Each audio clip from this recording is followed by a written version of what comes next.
किसान भाइयों नमस्कार। स्वागत है एक नए वीडियो में। और आज के इस वीडियो में हम बात करेंगे लहसुन का कंद मोटा करने का सटीक फार्मूला क्या है।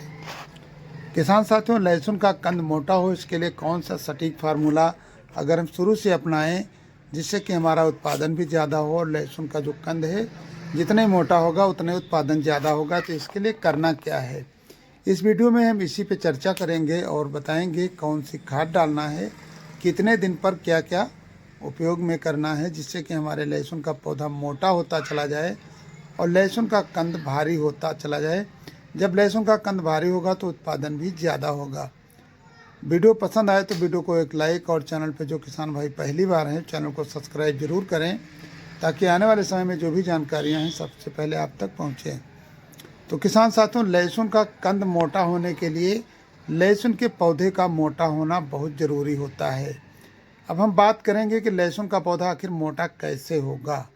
लहसुन अगर हम लगाए हैं और उसका अच्छा उत्पादन चाह रहे हैं तो लहसुन में खास करके 3 चीज़ों का विशेष ध्यान देना होता है।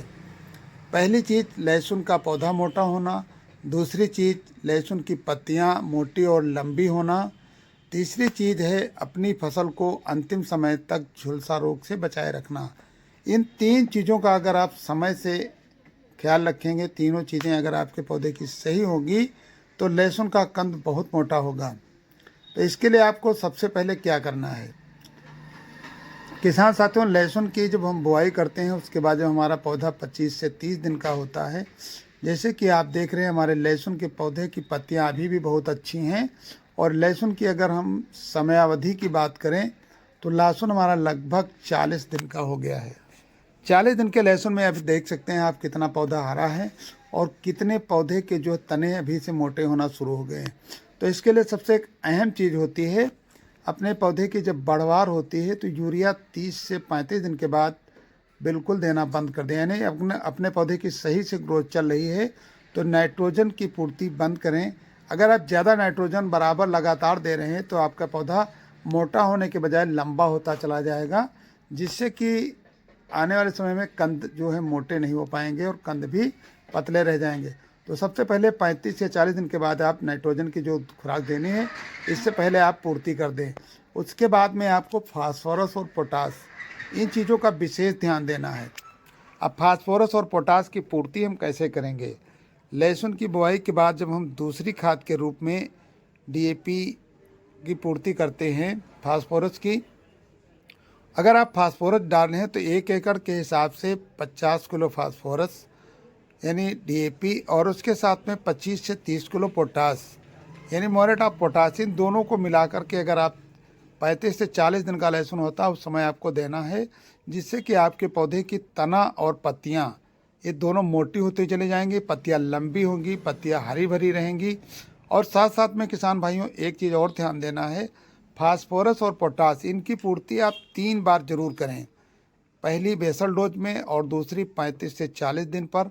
और तीसरी खुराक की अगर हम बात करते हैं कि तीसरी खुराक कब देना चाहिए, तीसरी खुराक आपका लहसुन अगर 70 दिन का हो जाए उस समय आपके लहसुन में कंद का निचोड़ होना शुरू हो जाता है।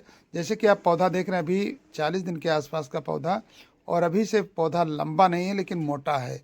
तो जब 70 दिन का लहसुन हो तो उसमें फास्फोरस और पोटास की पूर्ति आप जरूर करें। किसान साथियों, बीच बीच में अगर आपको देखते हैं कि हमारे पौधे में स्प्रे की ज़रूरत है तो स्प्रे के माध्यम से भी आप फास्फोरस पोटास जो आप देंगे वो पत्तियों के माध्यम से हमारा पौधा लेगा। वहीं पे आप NPK 05234 का स्प्रे के माध्यम से स्प्रे कर सकते हैं।